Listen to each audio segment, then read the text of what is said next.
चलिए बच्चों, अब आगे शुरू करते हैं हम एंगुलर वेलोसिटी इन जनरल। देखिए मैंने आपको एंगुलर वेलोसिटी, एंगुलर एक्सेलरेशन, उसका डायरेक्शन और उस पर बेस्ड कुछ क्वेश्चंस ऑलरेडी करवा दिए हैं। अब मैं बात करने वाला हूं एंगुलर वेलोसिटी की जनरल फॉर्म क्या होती है, किस तरह से हम डिफाइन कर सकते हैं। क्या किसी पार्टिकल के लिए एंगुलर वेलोसिटी डिफाइन कर सकते हैं जो स्ट्रेट लाइन में ट्रेवल कर रहा हो? आई मीन कोई स्ट्रेट लाइन में अगर ट्रेवल कर रहा है तो क्या उस पार्टिकल के लिए भी हम एंगुलर वेलोसिटी की बात कर सकते हैं? जी हाँ, बिल्कुल कर सकते हैं। और कैसे कर सकते हैं मैं आपको समझाऊंगा, और इस पर किस तरह के क्वेश्चन आ चुके हैं या आएंगे या आते हैं वो मैं आपको बात करने वाला हूं। तो ध्यान से समझना, यहां बात कर रहे हैं general form of the angular velocity. मान लो ये कोई एक्स एक्सिस है और ये वाई एक्सिस है, और यहां हम बात कर रहे हैं कि ये एक्स एक्सिस है और ये वाई एक्सिस है, राइट। अब एक पार्टिकल यहां पर इस एक्स एक्सिस के पैरेलल v वेलोसिटी से मूव कर रहा है, जिसका मास हम m कंसीडर कर लेते हैं। ये जो पार्टिकल है इसका यहां ओरिजिन के रेस्पेक्ट में जो पोजीशन वेक्टर है वो r है, एंड डेफिनेटली ये एक्स एक्सिस से थीटा एंगल बनाता है। तो अगर मैं आपसे जानना चाहूं क्या इस स्ट्रेट लाइन में ट्रेवल करने वाले पार्टिकल के लिए एंगुलर वेलोसिटी में डिफाइन कर सकता हूं? मैं डेफिनेटली डिफाइन कर सकता हूं। कैसे डिफाइन कर सकता हूं उसकी डेफिनेशन मैं आपको अभी बताऊंगा। पहले आप एक बात समझिए, मैं आपको यहां क्लियर करता हूं कि मान लीजिए कोई पार्टिकल सर्कुलर मोशन कर रहा है। मैं एक बेसिक लेवल पे बात कर रहा हूं, आपके लेवल पे कि +2 लेवल हम इसको कैसे समझ सकते हैं। मान लो कोई पार्टिकल यहां पर है और उस पार्टिकल की वेलोसिटी इस तरफ v है, राइट, और ये इसका सेंटर है। अगर मैं सेंटर को ओरिजिन पे रखूं तो सेंटर के रेस्पेक्ट में इस पार्टिकल को ज्वाइन करने वाला जो पोजीशन वेक्टर होगा वो r वेक्टर है। आप मुझे बताइए इसकी एंगुलर वेलोसिटी को आप कैसे लिखते हैं? एंगुलर वेलोसिटी हम लिखते हैं v equals to omega cross r की फॉर्म में लिखते हैं, आपको पता है। और आपको ये पता होगा कि v, ओमेगा और r तीनों म्यूचुअली परपेंडिकुलर होते हैं, इनके बीच का एंगल 90 डिग्री होता है। तो मैं इसको v equals to omega r भी लिख सकता हूं, v equals to omega r। अब मेरे ध्यान से समझना, अगर मैं यहां ओमेगा को जानना चाहूं तो ओमेगा इक्वल टू क्या हो जाएगा बच्चों? v upon r। अब यहां ही कलाकारी है कि मुझे v को कैसा रखना है। आप मुझे बताइए, क्या इस सेंटर के अबाउट ये पार्टिकल घूम रहा है ओमेगा से, तो आप मुझे बताइए इसकी एंगुलर वेलोसिटी मैं कैसे डिफाइन करूंगा? सब पार्टिकल को ज्वाइन करने वाले पोजीशन वेक्टर के परपेंडिकुलर जो वेलोसिटी है v परपेंडिकुलर अपॉन r, यानी r के परपेंडिकुलर वेलोसिटी लेनी है। पार्टिकल को ज्वाइन करने वाला जो पोजीशन वेक्टर है r वेक्टर, उसके परपेंडिकुलर जो वेलोसिटी इसको लिखना है। हमेशा लिखेंगे एंगुलर वेलोसिटी कैसे? v perpendicular upon r। आपके यहां तक समझ में आ चुका होगा। मैं आपको अब डिटेल में समझाने की कोशिश करता हूं कि वास्तव में कहानी क्या है। बस इतनी सी बात याद रखनी है कि मुझे v कैसा रखना है। अब यहां मैं एक बात क्लियर कर देता हूं, मैंने आपको अभी भी आपको समझाया है। बताइए बच्चों, अगर ये पार्टिकल इस तरफ मूव कर रहा है और ये एंगल थीटा है, और मान लेता हूं ये जो डिस्टेंस यहां से यहां तक का ये b डिस्टेंस है, तो यहां क्या करने वाले हैं? एंगुलर वेलोसिटी कैसे डिफाइन करेंगे? Component of velocity perpendicular to the line joining divided by length of the line joining. यानी ओरिजिन के यहां अगर कोई ऑब्जर्वर खड़ा हुआ है, इसके रिस्पेक्ट में अगर हम बात करें तो इस ऑब्जर्वर या ओरिजिन के रेस्पेक्ट में पार्टिकल को ज्वाइन करने वाली जो लाइन होगी उसके परपेंडिकुलर जो वेलोसिटी आएगी, इधर वाली वेलोसिटी, हमें इससे मतलब है ये परपेंडिकुलर। जरा मुझे बताइए, अगर वेलोसिटी v इस तरफ है और ये मैं इस तरफ देखता हूं, तो बताइए अगर ये एंगल थीटा तो ये एंगल भी थीटा होगा। तो बच्चों अगर ये v है तो v का ये कंपोनेंट क्या बनेगा? v cos थीटा, जिस पे आपको फिलहाल ध्यान नहीं देना है, राइट। हम इस इंस्टेंटेनियस एंगुलर वेलोसिटी की बात कर रहे हैं, तो आपके डेफिनेशन के अकॉर्डिंग आपको क्या होगा कि पार्टिकल को ज्वाइन करने वाला जो पोजीशन वेक्टर r है उसके परपेंडिकुलर जो वेलोसिटी बनेगी वो बनेगी v sin थीटा। क्या बनेगी? v sin theta. तो हम क्या करेंगे यहां पर? Perpendicular velocity upon line joining जो है, जो डिस्टेंस r है हम उसकी बात कर लेंगे। तो यहां अगर आप एंगुलर वेलोसिटी ओमेगा को लिखना चाहोगे तो क्या लिख दोगे? v sin theta divided bye r, यानी यही हमारा v परपेंडिकुलर अपॉन r हो चुका है। यहां तक समझ में आ गया? अब एक बात और ध्यान समझना, इस क्वेश्चन को किस फ्रेम में पूछा जाता है। अच्छा, एक बात तो क्लियर हो गई कि कोई पार्टिकल अगर स्ट्रेट लाइन में ट्रेवल कर रहा है तो हम उसके लिए भी ओमेगा डिफाइन कर सकते हैं। होपफुली यहां तक समझ में आ गया, राइट। आपके दिमाग में एक बात आ रही होगी कि ये v cos थीटा का क्या रोल है सर? एक्चुअली बच्चों होगा क्या, v cos थीटा इस पार्टिकल को इस पॉइंट के अबाउट दूर ले जाने की कोशिश कर रहा है और v sin थीटा की वजह से एंगुलर वेलोसिटी डिफाइंड है। तो कहीं ना कहीं आप ऐसे बात कर सकते हो कि साहब ये जो r वेक्टर है उसको इंक्रीज करने की कोशिश करेगा v cos थीटा, और v परपेंडिकुलर जो उसको घुमाने की टेंडेंसी रखेगा। यानी किसी पर्टिकुलर पॉइंट के बीच के रेस्पेक्ट में किसी पार्टिकल की एंगुलर वेलोसिटी अगर मैं डिफाइन करना चाहूं तो कैसे डिफाइन करूंगा? यहां लिखा हुआ है component of velocity perpendicular to the line joining, यानी इसके वेलोसिटी का वो कंपोनेंट जिसको ज्वाइन करने वाली लाइन के परपेंडिकुलर एग्जिस्ट करेगा, जो कि यहां पर v sin थीटा है, divided by length of the line joining जो कि r के बराबर है। क्लियर? अब एक बात बताइए, अगर मान लो ये डिस्टेंस r है, सो ये डिस्टेंस में b कंसीडर कर लेता हूं, तो बताइए अगर ये r है तो यहां तक क्या बनेगा आर कॉस थीटा, ये वाला आर कॉस थीटा होगा, और ये क्या बनेगा आर साइन थीटा। तो क्या इस बी की वैल्यू आर साइन थीटा के बराबर होगी? डेफिनेटली बी इक्वल टू होगा आर साइन थीटा। अब कई बार क्या होता है कि ये जो ओमेगा है इस केस के अंदर, उसको आपको बी की टर्म में पूछ लिया जाता है, तो मुझे यहां साइन थीटा को एलिमिनेट करना पड़ेगा यहां से। तो यहां से साइन थीटा की वैल्यू में क्या उठाऊंगा? B upon R. तो यहां मैं रख दूंगा क्या बच्चों? V B upon R square, या कई बार वो आर को एलिमिनेट कर देगा यहां से, तो आर की वैल्यू यहां से क्या मिलेगी? B upon sine theta. तो जब यहां आर की जगह बी अपॉन साइन थीटा लिखोगे तो बच्चों क्या हो जाएगा? वी ऊपर बन जाएगा साइन स्क्वायर थीटा और नीचे आ जाएगा हमारे पास बी।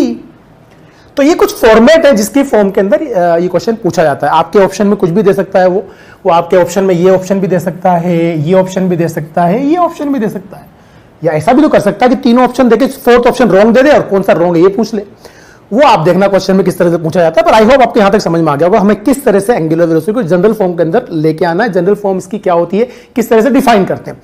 आगे मैं कुछ और एग्जांपल आपको समझाऊंगा, उस एग्जांपल से आपके समझ में आएगा कि एक्चुअली इस पे बेस्ड क्वेश्चंस कैसे बनेंगे। चलिए बात करते हैं आगे। एंगुलर रिलेटिव एंगुलर वेलोसिटी की बात कर रहा हूं, रिलेटिव एंगुलर वेलोसिटी। ध्यान से देखें, ये दो पार्टिकल्स ए और बी, इनको ज्वाइन करने वाली जो लाइन है ये उसकी लेंथ में आर कंसीडर कर लेता हूं। मान लो पार्टिकल ए जो है वो राइटवर्ड डायरेक्शन के अंदर वी ए वेलोसिटी से मूव कर रहा है और पार्टिकल बी जो है वो इस तरफ मूव कर रहा है वी बी वेलोसिटी से। अब यहां क्या है कि ये जो पार्टिकल है ए, ये जो एंगल है इसको मैं थीटा 1 कंसीडर कर लेता हूं और इस एंगल को मैं थीटा 2 कंसीडर कर लेता हूं, राइट, थीटा 2। अब मुझे ए के रेस्पेक्ट में बी की एंगुलर वेलोसिटी या बी के रेस्पेक्ट में ए की एंगुलर वेलोसिटी की बात करनी, रिलेटिव एंगुलर वेलोसिटी। तो अभी मैंने आपको डिफाइन किया था ओमेगा को कैसे डिफाइन करते हैं, v परपेंडिकुलर अपॉन r, और कौन सा ये v परपेंडिकुलर क्या कि सब r के परपेंडिकुलर वेलोसिटी लिखनी है। जरा मुझे बताइए क्या इस वेलोसिटी के दो कंपोनेंट लिखे जा सकते हैं? va का जो ये कंपोनेंट बनेगा वो बनेगा va cos थीटा 1 और ये जो कंपोनेंट आएगा वो बनेगा va sin थीटा 1। इसी तरीके से VB का जो ये कंपोनेंट आएगा वो बनेगा VB cos थीटा 2 और ये जो कंपोनेंट आएगा वो आ जाएगा VB sin थीटा 2। जरा मुझे बताइए ये जो R है इस R के परपेंडिकुलर कौन से कंपोनेंट आएंगे? R के परपेंडिकुलर, ध्यान से समझना, R के जो परपेंडिकुलर कंपोनेंट आएंगे वेलोसिटी के R के परपेंडिकुलर वो VA sin थीटा 1 और VB sin थीटा 2 है, and they both perpendicular component is opposite to each other. तो हम क्या करेंगे, एक भी कोई भी एक डायरेक्शन पॉजिटिव चूज कर लेते हैं, दूसरे नेगेटिव चूज कर लेते हैं। आप बताइए आप किसको पॉजिटिव लेंगे किसको नेगेटिव लेंगे? हम अब यहां करने क्या वाले, ध्यान से समझना। अगर मैं जानना चाहूं कि मैं डिफाइन करना चाहता हूं angular velocity of A with respect to B, angular velocity of A with respect to B, तो मुझे करना क्या पड़ेगा? Linear velocity of A with respect to B perpendicular to the R divided by R. आया कुछ समझ में?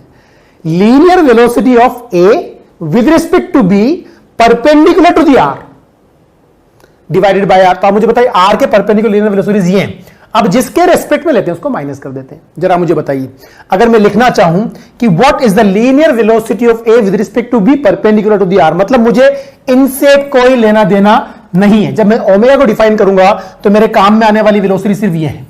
तो मुझे बताइए अगर मैं इसे लिखना चाहूं velocity of A with respect to B perpendicular to the R, आप क्या लिखोगे?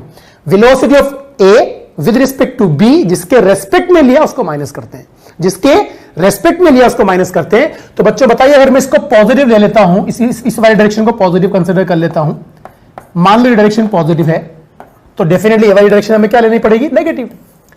इसका मतलब ये हुआ अगर ये वेलोसिटी पॉजिटिव है तो ये नेगेटिव हो जाएगी। तो इसको कैसे लिखूंगा? Velocity of A perpendicular to the R क्या लिखूंगा? VA sin थीटा 1 माइनस, जिसके रेस्पेक्ट में लेते हैं उसको माइनस करते हैं। तो इसके रेस्पेक्ट में बात कर रहा हूं, बी के रेस्पेक्ट में तो बी को माइनस कर दूंगा। तो बी को माइनस करूंगा तो क्या लिखेंगे बताओ? अच्छा ये आपने नेगेटिव कंसीडर कर लिया तो माइनस VB sin थीटा 2। आप मुझे बताइए माइनस माइनस प्लस हो जाएंगे तो क्या मिल जाएगा आपको? VA sin theta 1 plus VB sin theta 2। This is what? This is ये पैरामीटर लिखा है मैंने, और ये है velocity of A with respect to B perpendicular to the R. चलिए डेफिनेशन की फॉर्मेट देखिए एक बार क्या लिखा हुआ है यहां पे, ध्यान से देखें। ओमेगा कैसे लिखेंगे? Velocity of A with respect to B perpendicular upon R A B, यानी ए और बी के बीच का सेपरेशन, जो मैं आप ये वाला टर्म ऑलरेडी यहां लिख चुका हूं। तो जरा मुझे बताइए, अगर मुझे एंगुलर वेलोसिटी की बात करनी पड़े कि साहब मैं एंगुलर वेलोसिटी की बात करना चाह रहा हूं, इसको अलग कर देते हैं, angular velocity of B with respect to A, तो हम करेंगे क्या? Equal to this divided by R कर देंगे, आर इनके बीच का सेपरेशन है, तो यहां डिवाइड हो जाएगा आर से और आपको मिल जाएगी angular velocity of B with respect to A. यानी ए के रेस्पेक्ट में अगर मैं बी को देखूंगा तो इस रेडियस में आर के परपेंडिकुलर इस वेलोसिटी से घूमता हुआ दिखेगा ये। सिमिलरली अगर मैं ए के रेस्पेक्ट में बी को देखूंगा तो यहां से जब आप इसको देखोगे तो इस वेलोसिटी से इस तरफ चलता हुआ दिखेगा और आर रेडियस में घूमता हुआ दिखेगा। मैं कुछ और एग्जांपल आपको समझाता हूं, ध्यान से समझना, बहुत आसान है। आपने ना रिलेटिव वेलोसिटी में पढ़ा होगा कि अगर कोई भी दो object with respect to ground move कर रहे हैं अपोजिट डायरेक्शन में, तो रिलेटिव वेलोसिटी का मैग्नीट्यूड निकालने के लिए हम लोग उनको ऐड कर दिया करते थे। तो यहां देखो यही हो रहा है, आर के परपेंडिकुलर वेलोसिटी से वी ए साइन थीटा 1 और ये वी बी साइन थीटा 2, दोनों अपोजिट डायरेक्शन में, तो इसका जो रिलेटिव वेलोसिटी का मैग्नीट्यूड है वो क्या है? We A sine theta 1 plus we A sine theta 2, और ये आर के परपेंडिकुलर थी, इसको लिख दिया डिवाइड बाय आर कर दिया, मुझे ओमेगा मिल गया। एक एग्जांपल और देखें, यहां क्या लिखा हुआ है डेफिनेशन देखिए, ये इंटरेस्टिंग चीज है, पहले मैं आपको समझा देता हूं ध्यान से, बाद में होगा क्या बच्चों। बेसिकली अगर मैं इसके रेस्पेक्ट में उसकी बात कर रहा हूं तो ये जो आर वेक्टर है ये रेडियस वेक्टर बनेगा। अब ये रेडियस वेक्टर जिस ओमेगा से घूम रहा होगा वही एंगुलर वेलोसिटी आएगी। जिस एंगुलर वेलोसिटी से बी के रेस्पेक्ट में ए को ज्वाइन करने वाला रेडियस वेक्टर रोटेट होगा वही angular velocity of B with respect to A होगी। तो डेफिनेशन क्या, ध्यान से देखें, यहां लिखा हुआ है, relative angular velocity of a particle A with respect to another particle B is the angular velocity of the position vector of A with respect to B. It means the rate at which the position vector of A with respect to B rotates at that instant. Hopefully समझ में आ गया होगा। इसके respect में इसका जो position vector बनेगा, यानी यहां अगर इसको मैं ओरिजिन पे रख दूं तो इसका पोजीशन वेक्टर ये बनेगा। ये पोजीशन वेक्टर जिस एंगुलर वेलोसिटी से रोटेट हो रहा होगा वही angular velocity of A with respect to B है। यहां तक समझ में आ गया? आगे बात करता हूं कुछ और एग्जांपल्स की। एग्जांपल देखें, ये दो पार्टिकल्स हैं, ये पार्टिकल इस तरफ मूव कर रहा है थीटा 1 एंगल पे, दूसरा पार्टिकल इस तरफ मूव कर रहा है थीटा 2 एंगल। अब हम यहां क्या करेंगे कि साहब देखिए ये आपने थीटा 2 लिखा है, तो यहां मैं बात कर लेता हूं वी ए कॉस थीटा 2। ये एक काम करते हैं, ज्यादा बेटर है, हमने चलो ठीक है ये चलने दो, और यहां ये बन जाएगा मेरे पास वी ए साइन थीटा 2। इसी तरीके से इस वेलोसिटी का ये कंपोनेंट क्या बन जाएगा? वी बी कोस थीटा 1 और ये बन जाएगा वी बी साइन थीटा 1। उम्मीद है समझ में आ गया होगा। अब आपको एंगुलर वेलोसिटी को डिफाइन करना है, तो अगर मैं बी के रेस्पेक्ट में एक ही एंगुलर वेलोसिटी को डिफाइन करूंगा, अगर मैं angular velocity of A with respect to B बात करना चाहूंगा तो होगा क्या कि साहब बी के रेस्पेक्ट में ए को ज्वाइन करने वाला जो पोजीशन वेक्टर आर होगा वो जिस एंगुलर वेलोसिटी से घूम रहा होगा वही angular velocity of A with respect to B है। और निकालने का तरीका क्या अपन ने सीखा, अगर मैं angular velocity of A with respect to B लिखना चाहूंगा तो linear velocity of A with respect to B perpendicular to the R divided by R. R is what? इस पोजीशन वेक्टर का मैग्नीट्यूड, या एक ए और बी के बीच का सेपरेशन में वो भी बोल सकता हूं। चलिए अब मुझे बताइए, क्या ये दोनों वेलोसिटीज जो कि आर के परपेंडिकुलर है वो सेम डायरेक्शन में? अगर ये सेम डायरेक्शन में है तो आपको समझ में आना चाहिए। मुझे बात करनी है velocity of A with respect to B, इसकी वेलोसिटी आपको मैंने पहले बता चुका हूं, जिसके रेस्पेक्ट में लेंगे उसको माइनस करते हैं। अब बच्चों ये तो दोनों सेम डायरेक्शन है, तो अगर मैं ये डायरेक्शन प्लस कंसीडर कर लूंगा, ये वाली डायरेक्शन पॉजिटिव में कंसीडर कर लूंगा, तो ये भी पॉजिटिव है और ये भी पॉजिटिव है। अब मुझे लिखना है angular velocity of A with respect to B, तो मैं करूंगा क्या, यहां बात करने वाला हूं, ध्यान समझना। Angular velocity of A with respect to B, तो जब मैं ये लिखूंगा velocity of A with respect to B perpendicular to the R, तो मैं इन दोनों की बात कर रहा हूं, तो मैं लिखूंगा velocity of A with respect to B, तो पहले वी ए लिखूंगा and that is what V A sine theta 2 minus ये वैल्यू पॉजिटिव होगी तो इसको लिख दूंगा V B sine theta 1 whole divided by R, और यही बन जाएगी angular velocity of A with respect to B. Hopefully समझ में आ गया होगा। अच्छा एक बात बताइए आप मुझे, ध्यान से देखना, अगर मैं यहां इसके दोनों एंड्स पे दो पार्टिकल्स को अटैच कर दूं और ये वेक्टर ऐसे घूम रहा है, तो जरा मुझे बताइए इसके रेस्पेक्ट में ये इस तरफ घूम रहा है, तो डेफिनेटली इसके रेस्पेक्ट में ये उल्टा घूम रहा होगा। आई बात समझ में? तो ये बात बहुत क्लियर हो जानी चाहिए कि अगर मान लो ये वाली वेलोसिटी ज्यादा है इसके रेस्पेक्ट में, तो ये वाली पॉजिटिव आएगी। सपोज अभी मैं न्यूमेरिकल करके बता दूंगा आपको, पर एक बात समझना मेरी बात को ध्यान से। अगर मैं आपसे कहूं VA sin θ2 का मैग्नीट्यूड VB sin θ2 से ज्यादा है, तो ये वैल्यू पॉजिटिव आएगी, और ये वैल्यू पॉजिटिव आएगी तो आपको साहब इसके रेस्पेक्ट में इसकी जो वेलोसिटी इधर मिल रही है वो उस तरफ मिल रही है, तो ये इससे देखोगे तो ये पार्टिकल इधर घूमता हुआ दिखेगा, राइट, इस तरफ घूमता हुआ दिखेगा। होपफुली यहां तक समझ में आ गया होगा, ठीक है। और अगर इससे देखोगे तो ये पार्टिकल उल्टा घूमता हुआ दिखेगा ऐसे। ये कहानी है, न्यूमेरिकल करवाता हूं और समझाता हूं। Two moving particles P and Q are 10 meter apart at any instant. Velocity of P is 8 meter per second and that of Q is 12 meter per second at 30 degree angle with the line joining the P and Q. Calculate the angular velocity of P with respect to Q. हम करने क्या वाले हैं देखिए, ये कहानी है। ये P है, ये Q है, इसकी जो वेलोसिटी आपको गिवन है, ध्यान से समझना, VP is 8 meter per second and VQ is 12 metre पर सेकेंड। होपफुली समझ में आ गया होगा। अच्छा एक बात बताइए, हमें वेलोसिटी किस कंपोनेंट से मतलब है? जो आर के परपेंडिकुलर होंगे, इनके बीच का जो सेपरेशन आपको गिवन है आर इक्वल्स टू वो 10 मीटर है।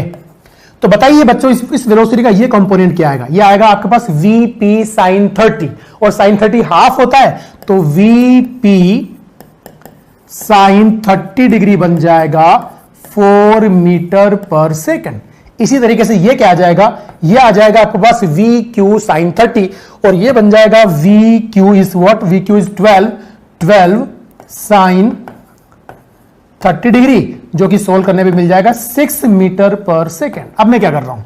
अब मैं बात कर रहा हूं वेलोसिटी। क्या बात करनी, पहले ध्यान, क्या पूछा इन्होंने पूछा है calculate the angular velocity of P with respect to Q। तो मैं क्या लिखूंगा? Angular velocity of P with respect to Q, तो linear velocity of P with respect to Q perpendicular to the R divided by R। किसके respect में बात करनी है? Q के रेस्पेक्ट में। अब ध्यान समझना, अगर मैं ये डायरेक्शन पॉजिटिव ले लेता हूं तो मुझे ये डायरेक्शन नेगेटिव लेनी पड़ेगी। एग्री? इसका मतलब ये हुआ कि अगर ये 4 मीटर पर सेकेंड की वेलोसिटी पॉजिटिव है तो ये नेगेटिव है। अब मैं बात कर रहा हूं एंगुलर वेलोसिटी ऑफ, हमसे पूछा है P with respect to Q, तो क्या लिखूंगा? Linear velocity of P with respect to Q perpendicular to the R। मतलब मुझे विद रिस्पेक्ट टू Q बात करनी, तो मैं पहले लिखूंगा 4 जो इस तरफ था, ये वाली लिखी, माइनस ये नेगेटिव है डायरेक्शन, तो ये -6 हो जाएगा, तो -6 डिवाइडेड बाय R की वैल्यू 10 आ गई। तो बच्चों ये हो गया मेरे पास 10/10, मतलब मिलेगा 1 रेडियन पर सेकेंड। इजी था। क्या मतलब हुआ कि देखिए साहब, अगर आप इसके रेस्पेक्ट में इसको देखोगे तो इधर घूमता हुआ दिखेगा इस एंगुलर वेलोसिटी से, इसके रेस्पेक्ट में इसको देखोगे तो इधर घूमता हुआ दिखेगा इसी एंगुलर वेलोसिटी से।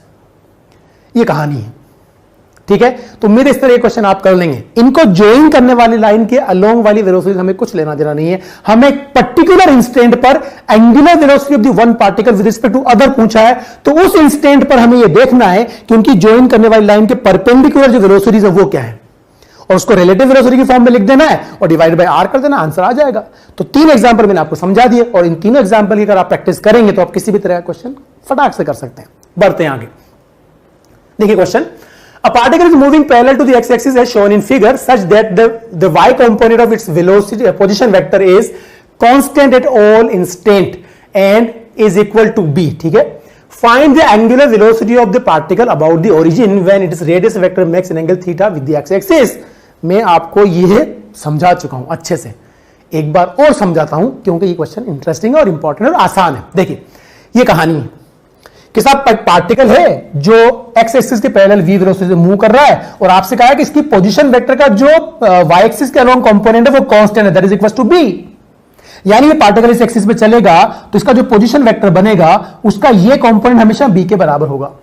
और जिस किसी भी इंस्टेंट अगर r position vector theta angle बना रहा है तो इस इंस्टेंट आपको ये बताना है कि इसकी जो angular velocity with respect to o वो कितनी बनेगी। अभी मैंने आपको बताया था, आप मुझे बताइए कैसे डिफाइन करेंगे angular velocity of particle with respect to O. Particle को मैंने p बोल दिया, राइट। कैसे लिखोगे? Linear velocity of the particle perpendicular to the R divided by R. जरा मुझे बताइए, आर अगर ये एंगल थीटा है, आपको पता ना ये थीटा, तो ये भी थीटा होगा, और ये वेलोसिटी अगर v है तो v का ये कंपोनेंट क्या बनेगा, v sin थीटा। इसी तरीके से अगर ये r है तो r का जो ये कंपोनेंट होगा वो तो बनेगा r cos थीटा। देखो जिस एक्सिस से थीटा मेजर किया उधर cos कंपोनेंट आता है, और ये जो परपेंडिकुलर बनेगा वो r sin थीटा बनेगा, मतलब b की वैल्यू क्या आ जाएगी, r sin थीटा। होपफुली यहां तक समझ में आ चुका होगा, राइट। चलिए यहां से देखते हैं, what is the velocity perpendicular to the r, v sin theta divided by क्या करने वाला हूं, r। अब इसकी क्या क्या ड्रेसेस हो सकती हैं ऑप्शंस की, वो आप देख लेते हैं। हो सकता है इसी ऑप्शन में आंसर पूछ ले, या हो सकता है यहां से r को एलिमिनेट कर दे। तो यहां से अगर आप देखोगे तो what is the value of r, r equals to b upon sin theta. तो आप r की वैल्यू यहां लाके पुट कर देंगे तो आपको क्या मिल जाएगा, जरा बताइए, v sin theta upon r की वैल्यू पुट करूंगा b अपॉन sin थीटा, मतलब ये स्क्वायर हो जाएगा। तो v sin square theta upon b हो गया। इस फॉर्म में भी पूछ सकता है। एक फॉर्म में मैंने और आपको बताया था, अभी थोड़ी देर पहले करके बताया था, तो आपको याद होगा, आप उसको भी देखें कि मैंने कहा था 3 तरह से पूछा जा सकता है, राइट। तो उम्मीद है क्वेश्चन आपको समझ में आया होगा। सिंपल और interesting question. Relation between angular and linear accelerations, it is very very very very important.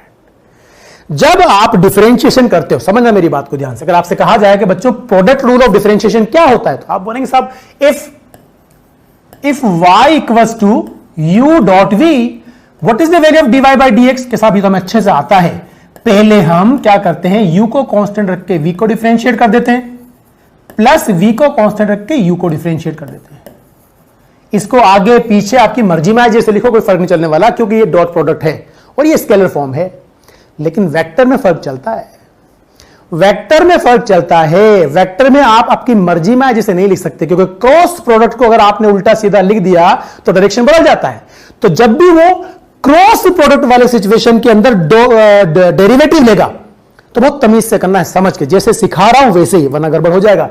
यहां कोई फर्क नहीं चलेगा, राइट, यहां कोई फर्क नहीं चलता। पर यहां जब मैं इसको डिफरेंशिएट करूंगा विद रिस्पेक्ट टू टाइम, तो देखिए क्रॉस आ रहा है। जब क्रॉस आ रहा है तो कैसे करना मैं सिखाता हूं आपको। इसको मिटा देता हूं, this is the product rule of differentiation, ठीक है। ध्यान से देखें बच्चों, यहां से मुझे बात करनी है। क्या बात करूंगा साहब, मुझे एक्सेलरेशन चाहिए, तो मैं क्या लिखूंगा कि साहब आप लिखोगे dv by dt, vector form देने की, तो इसी फॉर्म में डिफरेंशिएट करना है। सबसे पहले मैं ओमेगा को कांस्टेंट रखता हूं और क्रॉस dr बाई dt करता हूं, प्लस, अब मजेदार चीज है, यहां तक कोई समस्या नहीं है, इसको कांस्टेंट रख करके इसको डिफरेंशिएट कर दिया, cos एज इट इज छोड़ दिया। अब आपको क्या करना है, पहले ओमेगा को डिफरेंशिएट करना है, मतलब D omega by D T cross R, यही प्रोसेस यूज करना है। आप आर को पहले नहीं लिख सकते, पहले D omega by D T आएगा। अब इसको मैं क्या करता हूं, देखिए ध्यान से, ये हमारे पास क्या है, D R by D T आपके पास v बन जाएगा और ये आपके पास अल्फा बन जाएगा, एंगुलर एक्सेलरेशन। तो बच्चों क्या मिला, ओमेगा, मिटा देता हूं इसको, क्या फर्क चलता है, ये लीजिए। तो हम क्या करने वाले हैं, देखिए पहले लिखूंगा omega, D R by D T हो गया हमारा v, तो ओमेगा क्रॉस v हो गया, plus D omega by D T alpha हो जाएगा और क्रॉस r हो जाएगा। अब यहां पर देखिए, ये भी एक्सेलरेशन है और ये भी एक्सेलरेशन है। ये जो ओमेगा क्रॉस v है, this is called as centripetal acceleration, centripetal acceleration, and this is tangential acceleration. ये क्या है, टेंजेंशियल एक्सेलरेशन। इसका यह मतलब हुआ dv बाई dt जो टेंजेंट के अलॉन्ग आएगा, जो किसी भी नॉन यूनिफॉर्म सर्कुलर मोशन के अंदर स्पीड बढ़ाने या घटाने के लिए रिस्पॉन्सिबल है, वो ये है। और जो घुमाने की वजह से आता है सेंट्रीपिटल, जिसकी वजह से पार्टिकल घूम रहा होता है, वो सेंट्रीपिटल है। और वैसे भी आपको पता है ओमेगा और v के बीच का एंगल तो 90 होता है, और r और अल्फा के बीच का एंगल भी 90 होता है। तो आप मुझे बताइए, क्या अगर इन दोनों के बीच का एंगल 90 है तो मैं क्या ऐसे लिख सकता हूं इसको, A centripetal equals to omega cross, अगर v लिखूंगा तो आप मुझे बताइए इन दोनों के बीच का एंगल, ये बात मैं क्लियर कर देता हूं, ध्यान से समझना। ये पार्टिकल ऐसे घूम रहा है, तो आप मुझे बताइए अगर पार्टिकल ऐसे घूम रहा है तो एंगुलर वेलोसिटी कैसे आएगी, बाहर की तरफ, डॉट, ये ओमेगा आ गया। और अगर पार्टिकल यहां पे लोकेटेड किसी भी टाइम पे और ऐसे घूम रहा है तो टेंजेंशियल वेलोसिटी v इस तरफ आएगी। आपको पता है इनके बीच का एंगल 90 डिग्री है, तो अगर ये एंगल 90 डिग्री है तो ओमेगा क्रॉस v को क्या लिख सकता हूं, ओमेगा v। तो मैं लिख सकता हूं a centripetal equals to omega v। फिर आपको पता है v equal to omega r होता है, तो इसको लिख दूंगा मैं ओमेगा स्क्वायर r, या इसको मैं v स्क्वायर बाय r भी लिख सकता हूं। Simple, very simple. वो हमारा क्या हो गया, अल्फा। ये वाली कहानी देखिए, ये देखिए alpha, this is the tangential acceleration. A tangential क्या होता है बच्चों, ये होता है dv बाय dt, और ये वैल्यू आएगी आपके पास अल्फा आर के बराबर। आपको ये भी पता होना चाहिए अल्फा भी एक एक्सियल वेक्टर है। अल्फा अगर एक्सियल वेक्टर है तो उसका डायरेक्शन या तो बाहर की तरफ आएगा या अंदर की तरफ आएगा, डिपेंडिंग ऑन के एंगुलर वेलोसिटी बढ़ रही है कम हो रही है। मैं आपको पहले समझा चुका हूं कि अगर ओमेगा बढ़ रहा होगा तो ओमेगा और अल्फा सेम डायरेक्शन में होंगे, और अगर ओमेगा कम हो रहा होगा तो ओमेगा और अल्फा अपोजिट डायरेक्शन में। अल्टीमेटली आप ये तो बात करते हो ना कि साहब ओमेगा होगा इस लाइन का लूंगी लाइक दिस, और आर इस तरफ है, तो एंगल यहां पे भी 90 आएगा, तो मैं अल्फा क्रॉस आर को अल्फा आर लिख सकता हूं, राइट। तो ये मेरे पास क्या आ गया, टेंजेंशियल एक्सेलरेशन। उम्मीद है यहां तक आपके समझ में आ चुका होगा। अगर ये समझ में आपके आ गया तो मैं कुछ चीजें आपको और समझाता हूं, और वो कैसे ध्यान से देखना। पहले इसको मैं रब कर देता हूं, एक बार कॉपी कर लेना। आपके पास रिकॉर्डिंग अवेलेबल रहेगी, आप पीछे जाके कॉपी कर सकते हो। अब मैं कुछ चीजें क्लियर करता हूं, राइट। चलिए साहब, ये सारी कहानी क्लियर हो चुकी है, अब आगे समझे। देखिए यहां कुछ चीजें और मैं क्लियर करता हूं आपके दिमाग में। ए टेंजेंशियल और सेंट्रीपिटल का वेक्टर सम होता है, मैं यहां दिखाता हूं। ये हमारे पास एक पार्टिकल ऐसे घूम रहा है, देखिए centripetal acceleration towards the centre होता है A C, tangential acceleration along the tangent होता है ए टी, राइट। तो इन दोनों का जो वेक्टर सम आएगा वो कहीं इस तरफ आएगा ए। इसका ये मतलब होता है ये जो एक्सेलरेशन है इन दोनों का वेक्टर सम है जो यहां लिखा हुआ है, यानी किसी भी नॉन यूनिफॉर्म सर्कुलर मोशन के अंदर टेंजेंशियल और सेंट्रीपिटल का जो वेक्टर सम होगा वही नेट एक्सेलरेशन। एक और बात देखें, अगर ये एंगल में अल्फा कंसीडर कर लेता हूं, then what is the value of tan alpha. कि साहब जो टेन अल्फा की वैल्यू होगी वो ये वाले ट्राइंगल से आप देखोगे तो परपेंडिकुलर ये बनेगा और बेस ये बनेगा। परपेंडिकुलर अगर ये बना, ये परपेंडिकुलर बना, ए टी के बराबर होगा और बेस ए सी के बराबर होगा, तो मैं इसको लिख दूंगा ए टी बाई ए सी। रटना नहीं है, ए टी बाई ए सी लिखा है मैंने। अगर उसने ये ले लिया बीटा, तो बताइए टेन बीटा क्या लिखोगे, टेन बीटा लिखोगे ए सी बाई ए टी, क्योंकि इस वाले बीटा के लिए ये परपेंडिकुलर हो जाएगा और ये बेस हो जाएगा। परपेंडिकुलर ए सी के बराबर है, बेस ए टी के बराबर है, ऐसे लिख लोगे। एक और चीज आप देखें, दोनों म्यूचुअली परपेंडिकुलर अगर हैं तो आप मुझे बताइए इस ए का मैग्नीट्यूड कैसे लिखोगे आप। ए का जो मैग्नीट्यूड होगा वो under root of A C square plus A T square के बराबर होगा, क्योंकि दोनों म्यूचुअली परपेंडिकुलर है। तो आगे देखिए क्या लिखा हुआ है, A T is perpendicular to the A C, that's why the resultant value can be written as what, root of A T square plus A C square. यहां तक क्रिस्टल क्लियर हो चुका हुआ each and every concept. Concept clear होंगे तभी numericals की language को grab करके आगे बढ़ना सीखोगे। कंसेप्ट क्लियर नहीं होंगे तो क्वेश्चन बढ़ने में पॉजिटिव फील जरूर आएगा, मुझे हो जाएगा, पर कंफ्यूज रहोगे स्टैंड कैसे लेना है, स्टेप कैसे लेना है, कैसे आगे बढ़ना है। इसलिए कंसेप्ट को क्लियर रखें, राइट। अभी हम और न्यूमेरिकल प्रैक्टिस करेंगे तब बहुत चीजें क्लियर करूंगा। होपफुली यहां तक की कहानी क्लियर हो चुकी होगी, राइट। देखें tangential acceleration, it is magnitude of the rate of change of speed with respect to time, यानी किसी भी पार्टिकल का जो स्पीड है वो किस रेट से बदल रहा है वो टेंजेंशियल एक्सेलरेशन होता है, मतलब dv बाई dt। तो इसको लिखूंगा मैं dv बाई dt, राइट। दूसरा पॉइंट देखें, as at is the along the direction of motion. देखे ध्यान से, ये देखो एक पार्टिकल ऐसे घूम रहा है, उसका जो एंगुलर वेलोसिटी ओमेगा ऐसे होगा, और इस पर्टिकुलर पॉइंट पर उसकी लीनियर वेलोसिटी इधर थी, राइट। तो अगर लीनियर वेलोसिटी इधर है और टेंजेंशियल एक्सेलरेशन भी इधर ही है, तो बच्चों इसका v बढ़ेगा और ओमेगा भी बढ़ेगा। अगर मैं आपसे कहता हूं कि ये देखिए पार्टिकल इधर घूम रहा है तो ओमेगा तो ऐसे आएगा बाहर की तरफ, मैं आपको कई बार बता चुका हूं, राइट हैंड थंब रूल से बाहर की तरफ आएगा। अगर पार्टिकल किसी भी इंस्टेंट पे यहां पर है उसका v इस तरफ है। अगर टेंजेंशियल एक्सेलरेशन अपोजिट हो गया ए टेंजेंशियल, तो आप कहोगे v का मैग्नीट्यूड कम होगा तो ओमेगा भी कम होगा, राइट। तो आप देखिए कि टेंजेंशियल एक्सेलरेशन और स्पीड किसी पर्टिकुलर इंस्टेंट पर सेम डायरेक्शन में तो ओमेगा बढ़ेगा, v बढ़ेगा, और अपोजिट डायरेक्शन में तो कम होगा। आगे ध्यान से समझे, तो यहां लिखा हुआ है at is along the direction of motion in the direction or opposite to the direction of v, so at is responsible for change in speed of the particle। at की वजह से ही स्पीड बदलती है बच्चों, ac की वजह से कभी स्पीड चेंज नहीं होती। आगे देखिए, if particle is moving on a circular path with speed, with constant speed, then tangential acceleration is zero. अगर आपसे कहा जाए कि साहब स्पीड कांस्टेंट है, तो अरे स्पीड कांस्टेंट है तो डेफिनेटली टेंजेंशियल एक्सेलरेशन जीरो ही होगा। यहां देखिए, ये मैं आपको बता चुका हूं, जो टेंजेंशियल एक्सेलरेशन होता है वो अल्फा क्रॉस आर के बराबर होता है इन द वेक्टर फॉर्म। ये क्लियर रखना, जब भी आपको टेंजेंशियल एक्सेलरेशन की डायरेक्शन निकालना होगा, अल्फा क्रॉस आर ही करेंगे। अल्फा एक्सियल वेक्टर है जो बाहर की तरफ हो सकता है या अंदर की तरफ हो सकता है, डिपेंडिंग ऑन कि स्पीड बढ़ रही है या कम हो रही है, और आर सेंटर से ज्वाइन करने वाला ये वाला वेक्टर होगा, हमेशा हमेशा आर ये होगा, आर हमेशा यही होगा। लेकिन अल्फा बाहर भी हो सकता है और अंदर भी हो सकता है, डिपेंडिंग ऑन कि एंगुलर वेलोसिटी बढ़ रही है या कम हो रही है। आगे देखें, सेंट्रीपिटल एक्सेलरेशन, मैं आपको ऑलरेडी बता चुका हूं सेंट्रीपिटल एक्सेलरेशन क्या है, ओमेगा क्रॉस वी। तो ध्यान से समझे, एक पार्टिकल जो है वो ऐसे एंगुलर वेलोसिटी घूम रहा है, इसकी एंगुलर वेलोसिटी ओमेगा इस तरफ है, लाइक दिस, ऐसे घूम रहा है पार्टिकल। तो अगर पार्टिकल ऐसे घूम रहा है तो ओमेगा ऊपर आएगा। अब देखिए, ये एक्सिस से जो ओरिजिन पर रख दी, अब पार्टिकल को ज्वाइन करने वाला जो ये वेक्टर है, ये आर वेक्टर है, ये आर वेक्टर, और इसकी जो स्पीड है वो टेंजेंट के अलोंग वी है। आप मुझे बताइए, इसका अगर मैं टॉप व्यू डायग्राम आपको बनाऊं तो क्या होगा, अभी समझना इसका मैं टॉप व्यू, यानी ऊपर से अगर हम देखें तो कैसा दिखेगा, ऊपर से ऐसा दिखेगा आपको, मतलब ओमेगा बाहर की तरफ है। आप ध्यान से देखें, पार्टिकल ऐसे घूम रहा है, ओमेगा बाहर की तरफ है, लाइक दिस, ये डॉट आ रहा है यहां पर, राइट, और v इस तरफ है और r इस तरफ है। r मतलब आपको ये लग रहा होगा कि साहब r तो आप हमेशा बताते हो यहां से यहां तक होगा। बच्चों, किसी भी वेक्टर को पैरेलल शिफ्ट करने से वेक्टर में कोई चेंज नहीं आता। तो अगर ये वेक्टर ऐसे था तो मैं इसको यहां भी ला सकता हूं, पर v और r के बीच का एंगल 90 ही होगा। अब जरा मुझे बताइए, r इधर है और ओमेगा इधर है, तो ओमेगा और r के बीच का एंगल भी 90 होगा। अच्छा, मुझे कोई बात बता दीजिए कि साहब ये ओमेगा है और ये r है, तो r और ओमेगा के बीच का एंगल भी 90 है, v और r के बीच का एंगल भी 90 है। एक और बात बता दें, अगर ओमेगा ऐसे है और ओमेगा को पैरेलल शिफ्ट करके यहां लेके आ जाऊं, तो आप देखिए ओमेगा और v के बीच का एंगल भी 90 है। आया समझ में? बढ़ते हैं आगे।